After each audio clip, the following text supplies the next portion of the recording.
Welcome back to Cesar, and before we get into today's topic, I have a bit of a confession for you guys.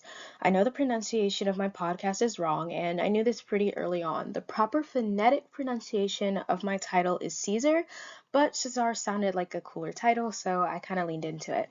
But why does this matter in today's episode? It matters because today we are discussing the man who inspired my podcast name in the first place. You may know him from a certain pizza brand mascot, and if you don't, that's okay. In today's episode, we will be discussing the not-so-pizza-loving tyrant, Julius Caesar. Let me set the scene for you. The year is 49 BC. Rome is a republic, but it's dying. Riddled with corruption and inequality, Julius Caesar has just returned from his brutal conquest of Gaul. Caesar's conquest of Gaul was a series of military campaigns in modern-day France, Belgium, and Switzerland. Caesar defeated numerous Celtic and Germanic tribes through superior tactics, securing the Rhine border, gaining immense personal wealth and power, and paving the way for the Roman Republic's transition to the empire. But unfortunately, his victory tour came to a swift end when the Senate ordered Julius to disband his army and return to Rome as a private citizen.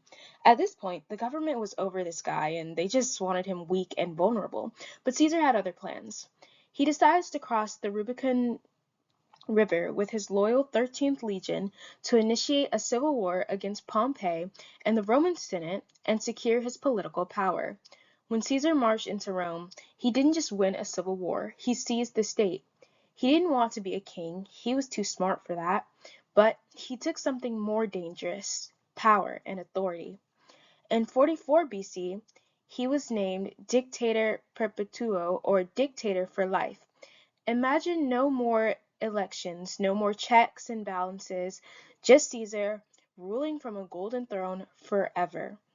He packed the Senate with his own supporters and then made decisions without them.